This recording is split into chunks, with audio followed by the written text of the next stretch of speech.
A guerra continua porque o cerco ainda está em vigor, e um cerco é um ato de guerra. Esse é um cerco de fome. A intenção dele é impedir que os iranianos tenham acesso a comida e remédios. Ele quer fazer o povo iraniano passar fome para forçá-lo a se ajoelhar.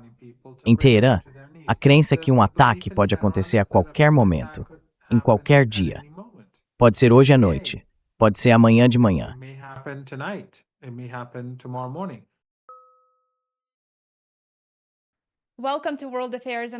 Bem-vindos ao World Affairs in Context, pessoal. Eu sou a Lena Petrova e hoje tenho o prazer de receber novamente no programa o Dr. Mohammad Marandi. O professor Marandi é acadêmico e comentarista político baseado em Teherã. Professor Marandi, seja bem-vindo de volta ao programa. É sempre um prazer vê-lo. Muito obrigado pelo convite. É sempre um prazer participar do seu programa. Vamos começar pelos acontecimentos mais recentes. Segundo as agências iranianas Fars e Tasnim, o Irã enviou ao Paquistão, que atua como mediador, uma resposta com 14 pontos sobre o fim da guerra. O governo Trump, claro, retrata o Irã como estando totalmente em caos no que diz respeito à sua estrutura de tomada de decisões políticas. Professor Marandi, explique para a gente como está o caminho diplomático do Irã neste momento e quais níveis do governo iraniano estão envolvidos nesse processo.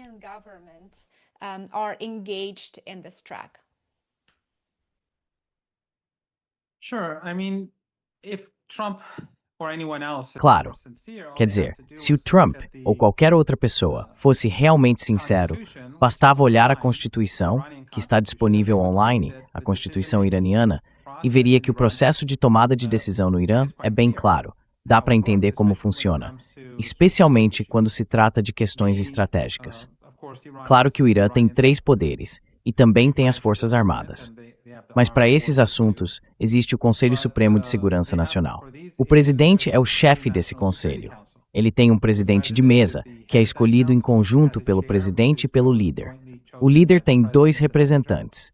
Os chefes dos 3 poderes fazem parte, e as Forças Armadas e os ministros do gabinete que têm relação com o tema em discussão também participam.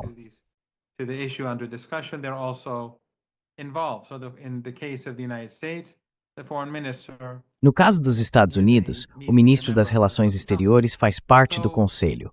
Então, o Conselho, qualquer que seja a decisão dele, desde que tenha a aprovação do líder, essa é a palavra final. E eles decidiram escolher o presidente do parlamento, Dr. Ghalibaf, como o negociador, a pessoa que vai conduzir as negociações com os Estados Unidos. Ou seja, não há ambiguidade, não há caos e não há divisão.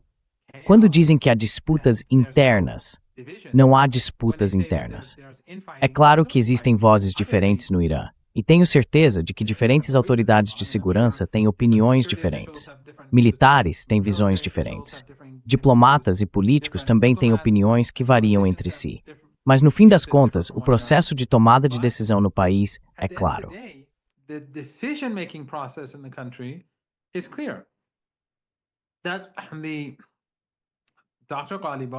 Dr. Ghalibaf, qualquer que seja a decisão dele, enquanto tiver o apoio do Conselho Supremo de Segurança Nacional e do líder, isso é definitivo. E a gente viu isso em Islamabad, porque quando o Dr. Ghalibaf foi para lá, ele teve consultas com o líder e com outras pessoas. Depois disso, ele recebeu autoridade total. Durante as negociações, ele não ligou para Teherã nenhuma vez. Mas o Vance, que estava sendo acompanhado por 2 agentes israelenses, Kushner e Witkoff, fez 11 ou 12 ligações. Então, claramente, ele é que não tinha autoridade. E claro, a gente viu todas essas pessoas sendo afastadas, todos esses generais sendo tirados do poder, e mais recentemente, o secretário da guerra foi demitido e o Joe Kent pediu demissão. Então, se a gente comparar a situação do Irã, onde nada disso aconteceu, com a dos Estados Unidos, parece que se alguém quisesse imaginar qual dos lados está em caos, não seria o lado iraniano.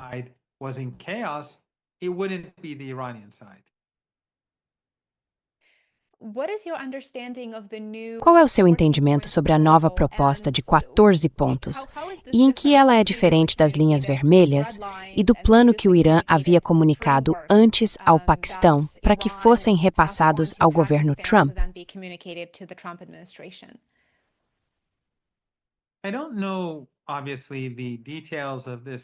Eu não sei, obviamente, os detalhes desse plano de 14 pontos, porque ele ainda não foi divulgado. Mas não é muito diferente do que a gente já viu antes. Os fundamentos são os mesmos. O que aconteceu foi que quando os Estados Unidos e o regime israelense começaram a guerra, o Trump imediatamente exigiu rendição incondicional. Ele fez isso também durante a Guerra de 12 dias, você deve se lembrar.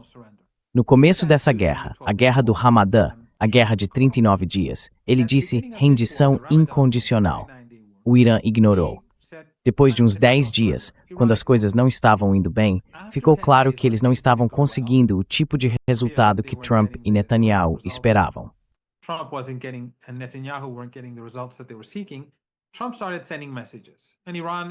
Trump começou a mandar mensagens e o Irã ignorou, porque queria que a guerra durasse mais para punir os Estados Unidos. Assim, no futuro, ninguém mais pensaria em atacar o Irã. Então, depois de uns 10 dias, Trump voltou a mandar mensagens.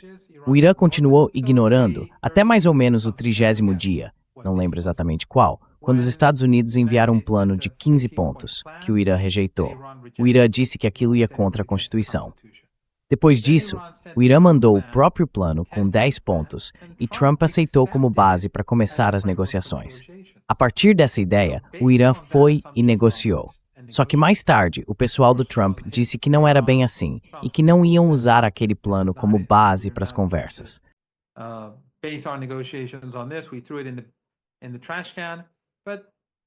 A gente jogou isso no lixo.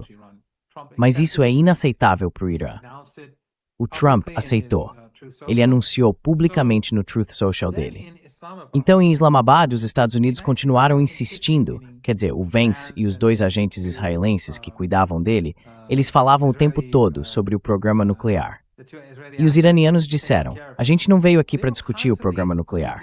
Viemos para discutir a paz, viemos para discutir a guerra. Vocês fizeram guerra contra o nosso país. E é sobre isso que vamos falar. Então, os iranianos não responderam a isso. E se você lembrar, naquela época, a mídia ocidental disse que o Irã tinha aceitado, sei lá, parar o enriquecimento nuclear por 5 anos. Eu não lembro exatamente o que era.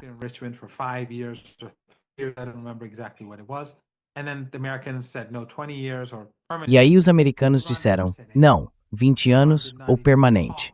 O Irã nunca disse nada. O Irã nem chegou a falar sobre o programa nuclear. Então o que os iranianos estão dizendo agora é o seguinte: olha, se vocês querem negociar com a gente de novo, primeiro precisam implementar o cessar-fogo. Porque antes de Islamabad, eles já tinham concordado com o cessar-fogo. E era para ter um cessar-fogo em toda a região. Só que para acabar com esse cessar-fogo, Netanyahu começou a bombardear o Líbano de forma massiva, matando um número enorme de pessoas inocentes, só para impedir que o cessar-fogo acontecesse. Quer dizer, os monstros que o Ocidente promove e apoia são simplesmente inacreditáveis. Então os iranianos disseram não, a gente não vai cumprir as nossas obrigações se vocês também não cumprirem as de vocês.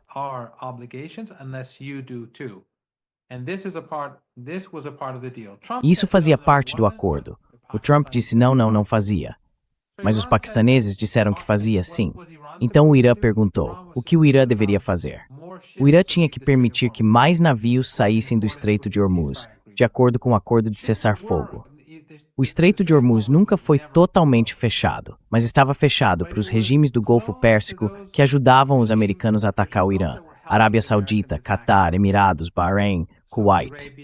Fora isso, os navios iraquianos não tiveram problema. Navios russos, chineses, iranianos, os que não faziam parte da guerra, podiam ir e voltar sem restrição.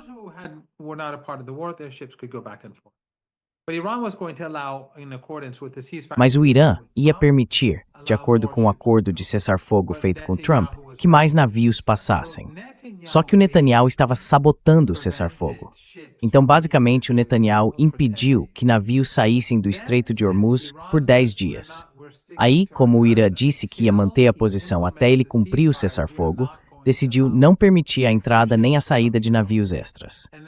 E o Trump, em vez de pressionar o Netanyahu a tomar uma posição, impôs um bloqueio aos portos iranianos. Mas os iranianos não cederam. Então, de novo, a pressão aumentou sobre o Netanyahu e ele acabou aceitando o cessar-fogo. Claro que agora ele está violando o acordo e matando dezenas de pessoas todos os dias, e a mídia ocidental fica em silêncio. Mas naquela época ele aceitou.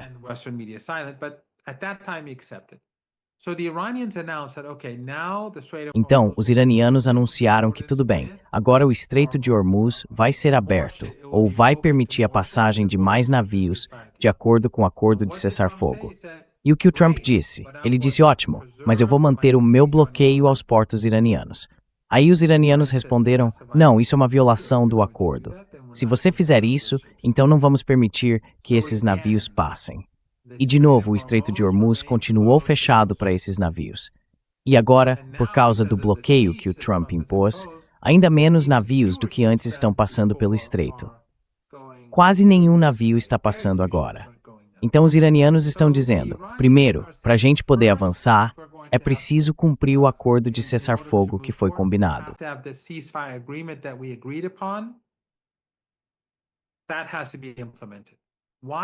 Isso precisa ser implementado. Por que isso é tão importante para o Irã? Primeiro, porque eles estão massacrando civis libaneses todos os dias. E bom, tenho certeza de que as elites ocidentais estão bem satisfeitas com isso. Mas também porque agora bloquearam os portos iranianos. Por que o Irã deveria permitir que esses navios passem, se os portos iranianos estão bloqueados? Então os iranianos estão dizendo, primeiro, precisamos implementar o acordo de cessar-fogo. Depois, podemos discutir o plano de 10 pontos e buscar uma solução. E só então podemos começar a falar sobre o programa nuclear. Basicamente, eles estão dizendo aos americanos, não coloquem o programa nuclear no início da fila. Não vamos fazer desse jeito. Isso não fazia parte do nosso acordo.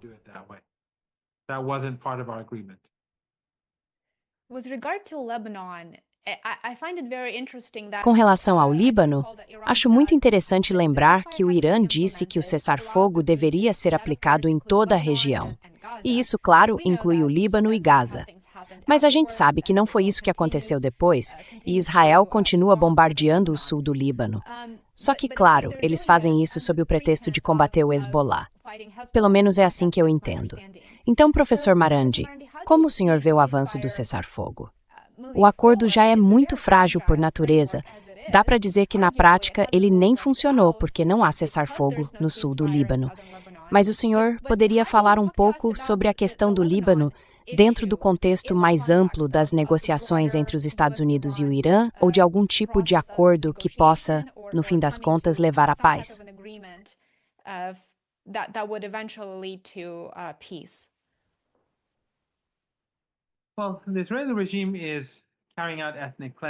Olha, o regime israelense está realizando uma limpeza étnica no sul do Líbano e está mentindo sobre o Hezbollah. Eles estão iniciando uma guerra e tentando tomar o controle do sul do Líbano, sem qualquer plano de sair de lá. Estão arrasando todas as cidades, vilas e povoados do sul. Pelo visto, até o New York Times já admitiu isso. Então, eles estão destruindo tudo no sul, especialmente ao sul do rio Litani, nivelando tudo para que as pessoas não voltem para casa. Basicamente, é o que fizeram em Gaza. Bombardearam sem parar, dia após dia. Todos os dias, dezenas de pessoas estão sendo mortas. É uma repetição do que aconteceu em Gaza. Mas claro, a mídia ocidental está escondendo isso do público, porque não quer reacender a indignação contra o regime israelense, a mesma que levou tanta gente às ruas nos protestos contra o genocídio que vimos no ano passado, crescendo a cada dia.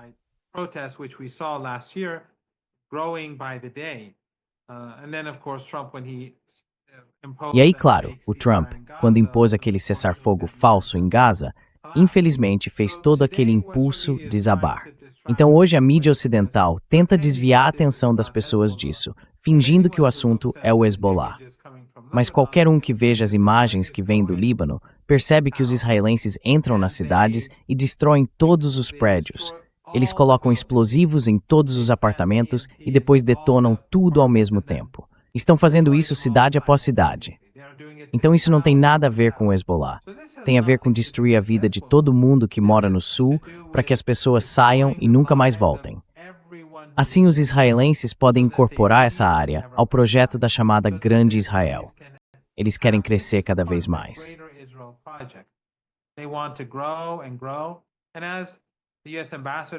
E como disse o embaixador dos Estados Unidos no regime israelense, na entrevista que ele deu ao Tucker Carlson, ele afirmou que se o regime israelense tomar toda a região, tudo bem. Basicamente, essa é a política americana. A política não oficial dos Estados Unidos é ajudar o regime israelense a levar adiante o projeto da chamada Grande Israel. Para os iranianos, isso é inaceitável. Eles estão dizendo que não vão aceitar o massacre do povo libanês, não vão aceitar a limpeza étnica e não vão permitir que o regime israelense permaneça no sul do Líbano. Então, enquanto o cessar-fogo não for totalmente implementado, o Irã diz que não vai cumprir a parte dele no acordo. E já faz um bom tempo que isso está assim.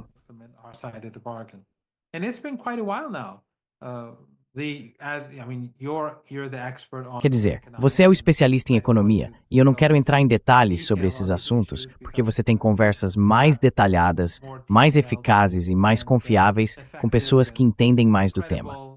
Mas nas últimas semanas, desde o cessar-fogo, desde o fim dos combates, a gente poderia ter visto navios levando combustível, gás natural liquefeito e outros produtos para os mercados do mundo todo, saindo da região do Golfo Pérsico. Só que o Netanyahu bloqueou isso, porque queria que o cessar-fogo fracassasse.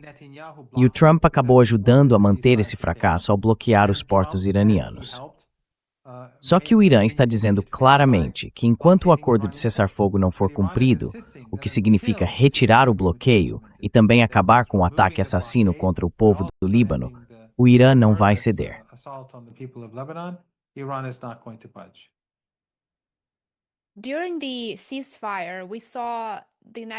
Durante o cessar-fogo, a gente viu os Estados Unidos moverem recursos militares para o Oriente Médio. Teve vários registros de radar de voo mostrando movimentações importantes de equipamentos americanos. Dá para ver claramente que os Estados Unidos se rearmaram e, de certa forma, se prepararam para uma nova rodada. E é justo dizer que o Irã fez o mesmo. O Irã, com certeza, não está de férias. Mas, como você mencionou, acho que na nossa conversa anterior, o Irã também tem aproveitado esse tempo para se rearmar. Então, o cessar-fogo é bem frágil. The ceasefire is very fragile, and despite these movements of US assets. E apesar desses movimentos de ativos dos Estados Unidos, durante o cessar-fogo no dia 1º de maio, Donald Trump enviou uma carta ao Congresso dizendo que as hostilidades com o Irã, segundo a linguagem da Casa Branca, foram encerradas. Então isso significa que ele está apostando totalmente em uma estratégia de estrangulamento econômico do Irã neste momento. Ou seria uma forma de recomeçar a guerra, basicamente reiniciá-la, mas em termos completamente diferentes, que beneficiariam Washington.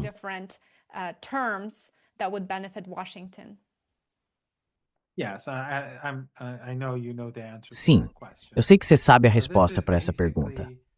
É basicamente o seguinte: ele quer dizer que não, o Congresso não pode fazer nada.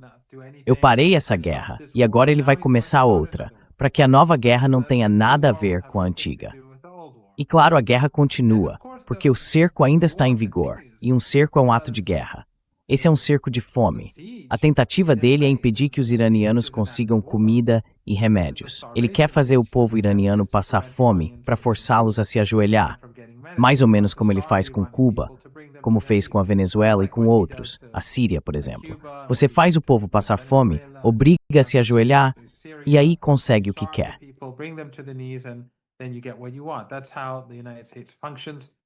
É assim que os Estados Unidos funcionam. É assim que o Trump, em particular, funciona. Isso não vai dar certo. Com certeza vai tornar a vida dos iranianos mais difícil, mas não vai levar aos resultados que o Trump espera.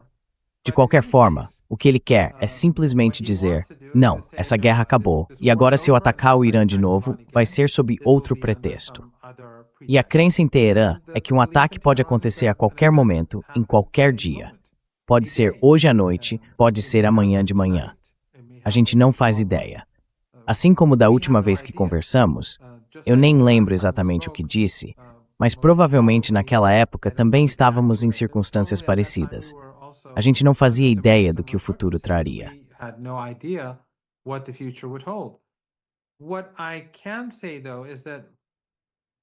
O que eu posso dizer é que quanto mais tempo isso durar, a situação em geral, pior vai ser para a economia global.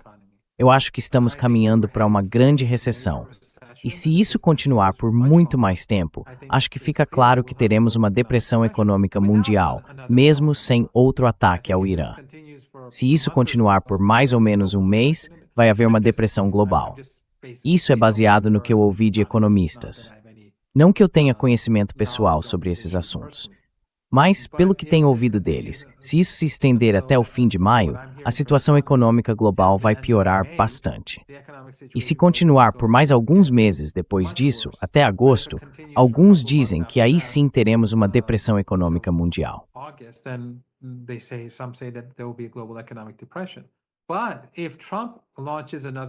Mas se o Trump lançar outro ataque e começar a atingir a infraestrutura crítica do Irã, então o Irã vai começar a revidar, atacando a infraestrutura crítica dos países que fazem parte dessa coalizão, incluindo, claro, o regime israelense e os 5 países do Golfo Pérsico que abrigam forças americanas e dão apoio a elas.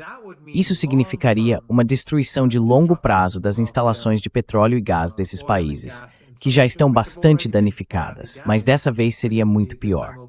E com isso a crise econômica, vai se agravar ainda mais se houver mais violência.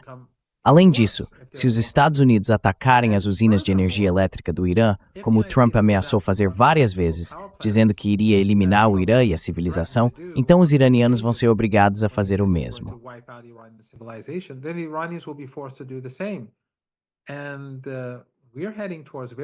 E a gente está caminhando para um período de muito calor. O mês de maio é um mês de transição. Daqui a 3, 4 semanas vai começar a esquentar de verdade.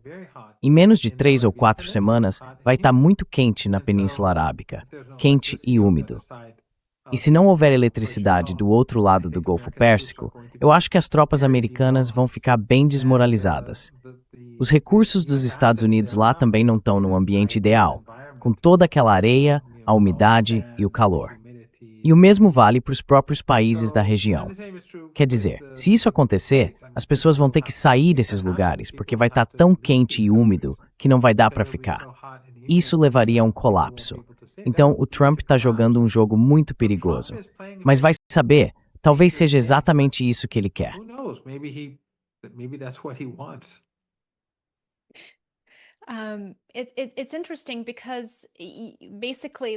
É interessante porque o clima vai acabar limitando o que as Forças Armadas dos Estados Unidos podem fazer nas próximas semanas ou talvez no próximo mês, como você mencionou. E aí, claro, a gente viu essa nova postagem do presidente Trump, acho que foi no sábado, dia 2 de maio. Ele disse que a guerra deve continuar por causa do que o Irã teria, e aqui eu cito, feito à humanidade e ao mundo por 47 anos. Fim da citação. Então, as horas se fosse candidato para a guerra. O programa nuclear do Irã já não deve para esse foco.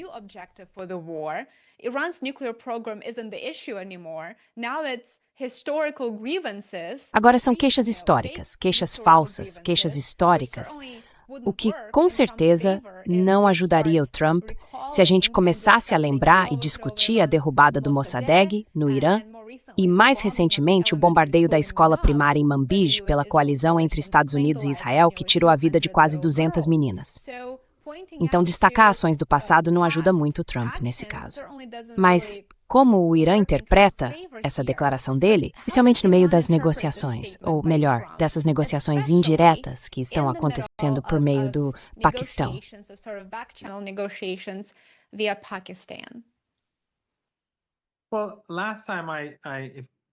Bom, da última vez que eu me lembro, acho que eu disse no seu programa que um livro muito bom para entender a história das relações entre o Irã e os Estados Unidos é Going to Tehran, dos autores Flint e Hilary Mann Leverett. Acho que eu mencionei isso. E eu acredito que qualquer pessoa que leia esse livro vai entender muito claramente onde está o problema. E não é com o Irã. Começa com Mossadegh, depois o apoio ao Shah e a temida polícia secreta dele. Durante a Revolução, os Estados Unidos continuaram apoiando o Shah, enquanto as pessoas eram mortas na Sexta-feira Negra, que foi o pior massacre da Revolução. No dia seguinte, o Jimmy Carter ligou para o Shah e declarou apoio total a ele. E claro, depois da Revolução, os Estados Unidos conspiraram o governo.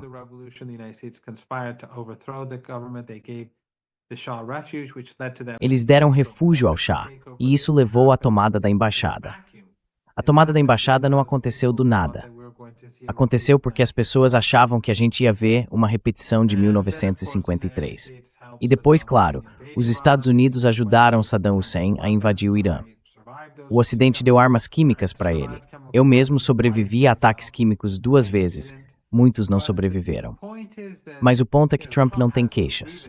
Só que isso vai contra o que ele disse antes, quando afirmou que a guerra tinha acabado.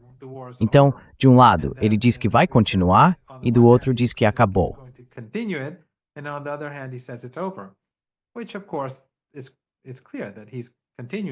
É claro que ele está continuando a guerra. Agora, o que ele vai fazer?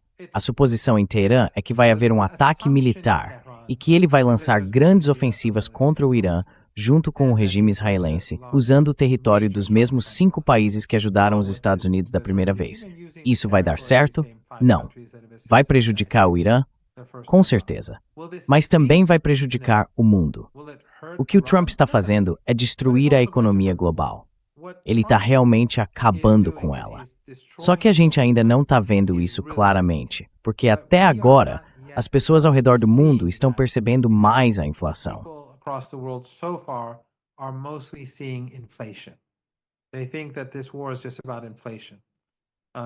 Muita gente acha que essa guerra é só uma questão de inflação. Mas, na verdade, se isso continuar por mais algumas semanas, todas as cadeias de suprimento vão ser afetadas. A indústria vai ser duramente atingida e uma recessão vai ser inevitável. E se isso se prolongar, uma depressão também seria inevitável. Os iranianos vão continuar firmes. Eles sabem que o Trump não tem capacidade de destruir o país. Ele quer destruir o país. Isso é uma questão subjetiva. O objetivo inteiro dessa guerra é destruir o Irã. Nunca foi sobre o programa nuclear. Como disse Joe Kent, que era chefe de contra-terrorismo e foi nomeado pelo Trump.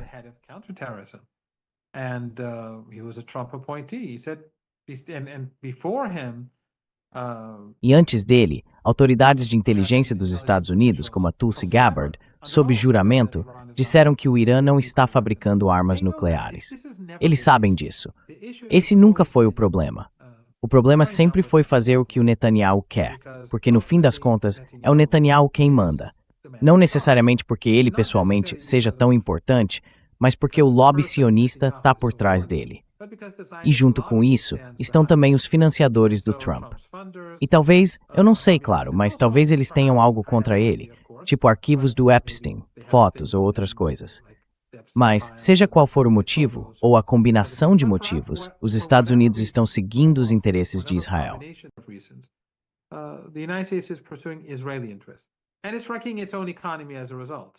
E isso está destruindo a própria economia.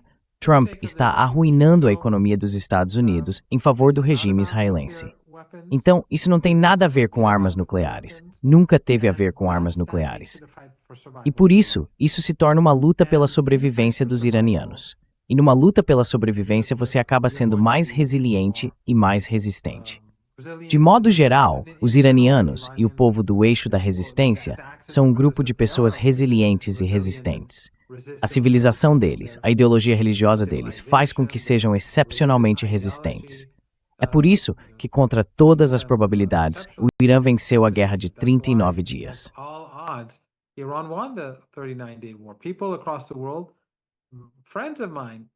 Pessoas do mundo todo, amigos meus, não acreditavam que o Irã seria capaz de derrotar os Estados Unidos dessa forma.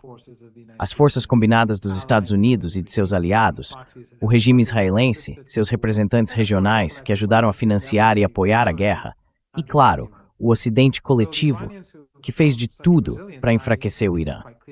Mesmo assim, os iranianos mostraram uma resistência impressionante.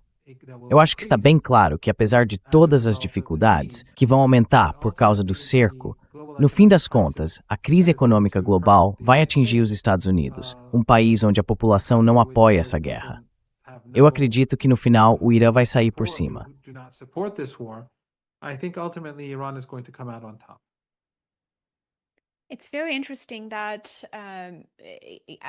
É muito interessante ver as discussões que estão acontecendo na academia aqui nos Estados Unidos e também entre pessoas que se interessam por relações internacionais. Elas estão debatendo se a guerra assimétrica que o Irã aperfeiçoou tão bem vai ser usada como modelo pela Rússia e pela China contra os Estados Unidos daqui para frente. Então, sem dúvida, o que o Irã fez é visto como uma verdadeira aula de guerra assimétrica moderna.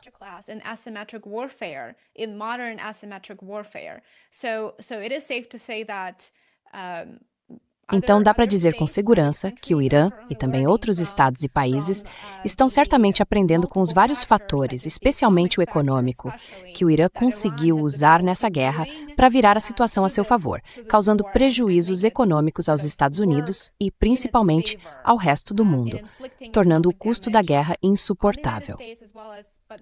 Mas vamos falar agora sobre o bloqueio ao Irã. O governo Trump está apostando em fazer o Irã se ajoelhar por meio de um estrangulamento econômico efetivo.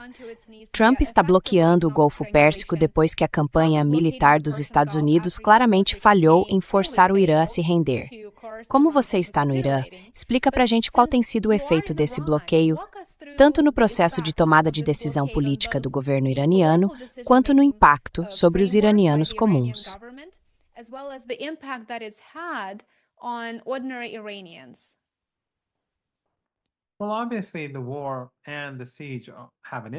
Bom, é claro que a guerra e o cerco têm um impacto.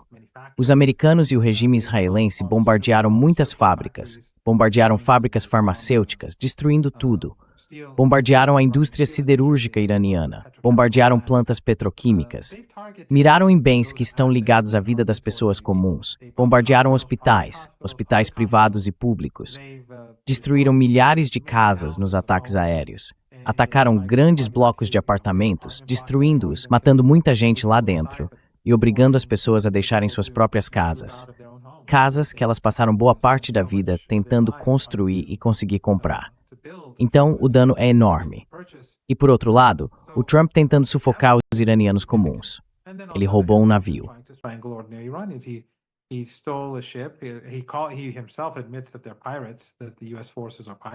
Ele mesmo admite que eles são piratas, que as forças dos Estados Unidos são piratas, mas eles roubaram um navio que levava suprimentos médicos essenciais para os iranianos, e ele ficou com tudo. Por isso, os hospitais estão enfrentando dificuldades.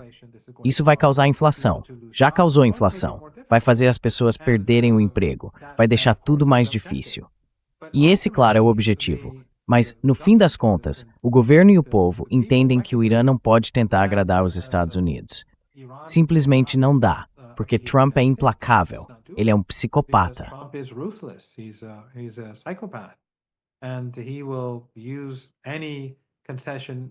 E ele vai usar qualquer concessão do Irã ou qualquer gesto de apaziguamento para aumentar ainda mais a pressão sobre o país.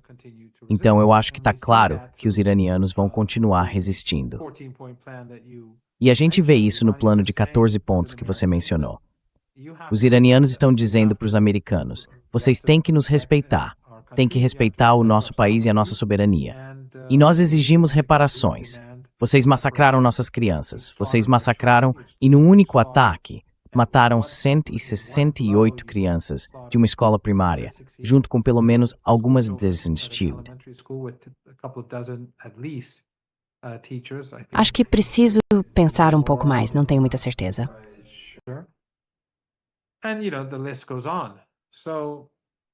E olha, a lista continua. A gente está caminhando para tempos cada vez mais difíceis para todo mundo. A cada dia que passa, a economia global vai se deteriorando mais, chegando perto de um estado de crise, e a economia iraniana vai ficando mais dura para o cidadão comum. Mas, de novo, essa é uma guerra de escolha para os Estados Unidos. Eles estão fazendo isso por Netanyahu e pelo lobby sionista. Já para o Irã, é uma luta pela sobrevivência, porque está claro que o regime israelense e o regime americano querem a destruição do país. regime, they want the destruction of the country. Trump's plan was, of course, to effectively zero O plano do Trump era, claro, praticamente zerar as receitas de exportação do Irã em poucos dias. E o governo dele, pelo que eu entendo, esperava causar prejuízos de quase 500 milhões de dólares por dia, com base no que eu li. Então, é claro, quando as exportações fossem interrompidas, a capacidade de armazenamento do Irã ficaria cheia em poucas semanas. Isso, naturalmente, forçaria o país a fechar seus poços de petróleo. Pelo que eu entendo, essa era mais ou menos a lógica por trás do bloqueio. E agora a gente vê que o plano parece ter sido mais um fracasso. Os preços do petróleo estão mais altos do que estavam durante a fase mais intensa da guerra. E sobre as exportações de petróleo iraniano, o Irã tem rotas alternativas de transporte além do Estreito de Hormuz que ele possa usar? Fala pra gente sobre as exportações de petróleo sob o bloqueio.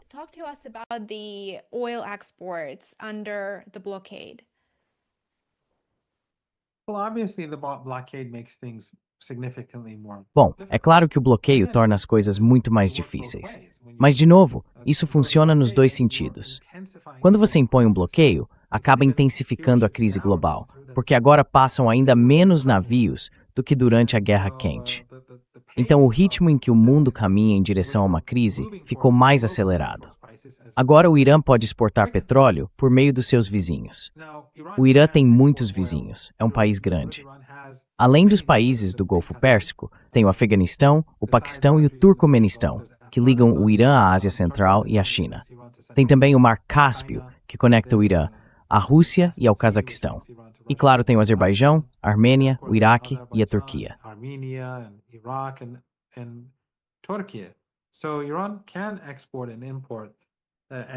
Então o Irã pode exportar e importar, e já vinha fazendo isso antes. Mas mesmo assim, isso não vai compensar o bloqueio, o cerco que os Estados Unidos impuseram. Vai ser um desafio. Só que tem várias coisas que a gente precisa levar em conta. Uma delas é que os Estados Unidos não conseguem danificar os poços de petróleo iranianos com tanta facilidade, porque, antes de tudo, o Irã já vive sob esse cerco há décadas.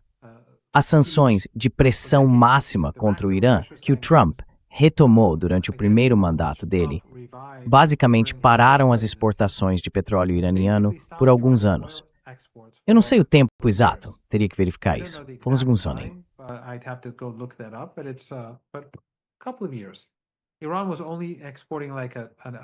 O Irã estava exportando só algo em torno de 100 ou 200 mil barris por dia, e mesmo assim não recebia pagamento por isso.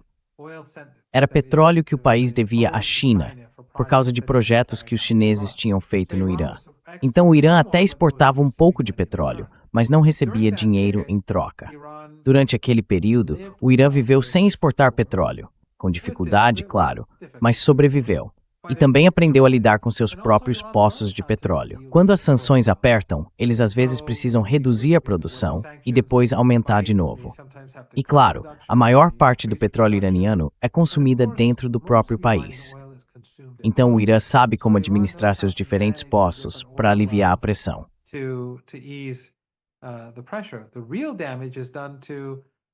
O verdadeiro prejuízo recai sobre aqueles países do outro lado do Golfo Pérsico, que tiveram que parar a produção pela primeira vez na história, porque nunca tinham sido alvo de sanções.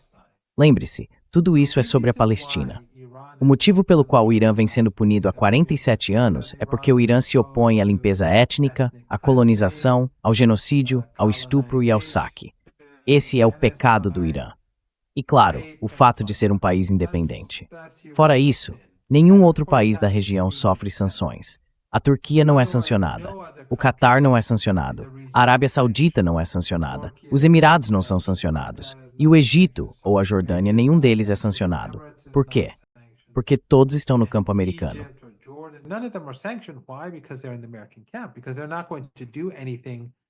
Porque eles não vão fazer nada que prejudique os interesses do regime israelense. Eles não fariam nada que realmente apoiasse o povo palestino. Então o Irã vem enfrentando dificuldades há décadas, 47 anos. Quando Trump fala, nos últimos 47 anos, esse pecado iraniano, esse pecado de 47 anos, é o fato de o Irã se opor ao que os americanos e o embaixador dos Estados Unidos no regime israelense disseram, que, sabe, não teria problema se os israelenses tomassem toda a região. É isso que o Irã está contestando, e está se opondo à limpeza étnica do povo palestino. Por isso, o Irã, em grande parte, já está acostumado com essa situação, por causa das experiências anteriores. Mas não há dúvida de que desta vez o desafio é bem maior, porque os Estados Unidos estão diretamente em guerra com o Irã.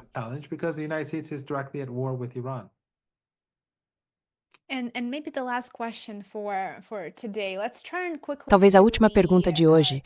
Vamos falar rapidamente sobre a possibilidade de uma nova rodada de guerra e de escalada na região. Se isso realmente acontecer, e mais uma vez a via diplomática não der resultado, parece que os Estados Unidos já mostraram tudo o que podiam fazer em termos de campanhas de bombardeio e de intensificação do conflito, chegando a outro nível, causando danos à infraestrutura iraniana e tornando tudo isso extremamente doloroso para os iranianos, para as pessoas comuns. E, por outro lado, parece que o Irã demonstrou uma tolerância significativa à dor, porque essa é uma batalha existencial para o país. Como seria essa próxima rodada de escalada, considerando que a primeira já foi muito intensa? A gente viu campanhas de bombardeio em massa por parte de Israel e dos Estados Unidos. Então, o que você acha que a segunda rodada poderia alcançar que a primeira não conseguiu?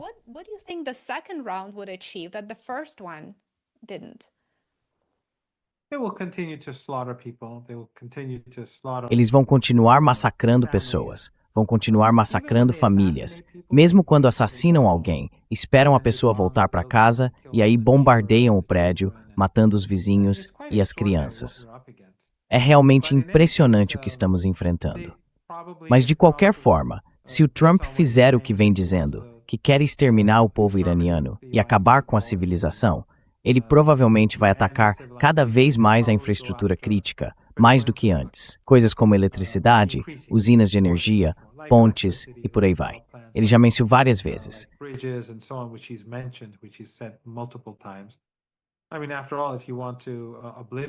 Quer dizer, no fim das contas, se você quer obliterar o Irã, como ele já disse várias vezes, se quer mandar o Irã de volta à Idade da Pedra, como ele afirmou, e se quer apagar essa civilização do mapa, é esse tipo de coisa que você tenta fazer. Mas, por outro lado, o Irã vai ter que reagir. E vai reagir contra o regime israelense e também contra esses aliados no Golfo Pérsico, o que vai ser muito difícil para os Estados Unidos por dois motivos. O regime israelense, claro, vai enfrentar sua punição. Mas esses outros regimes, no verão, sem eletricidade, não têm como sustentar a vida lá. Todo mundo vai ter que sair. Vão ter que ir para Omã, ou para o Iraque, ou para outro lugar. E os soldados americanos que estão baseados nesses países vão passar por um momento muito difícil.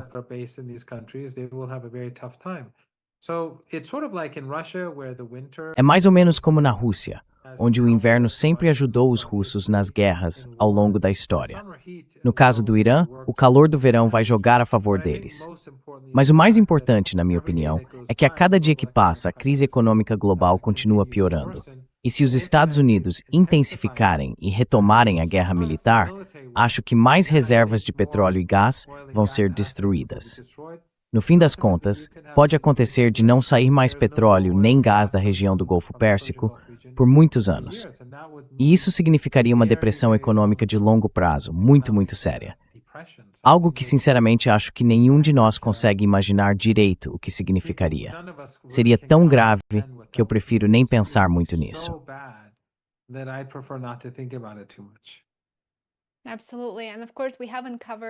Com certeza. E claro, a gente descobriu falta de fertilizantes, o que leva à insegurança alimentar e até à fome. E isso, obviamente, é o pior cenário possível no mundo todo. Professor Morandi, muito obrigado por participar. Cuide-se, é sempre um prazer conversar com o senhor e espero tê-lo de volta ao programa em breve. Ninguém grab saber, tem ali grab listed seu programa.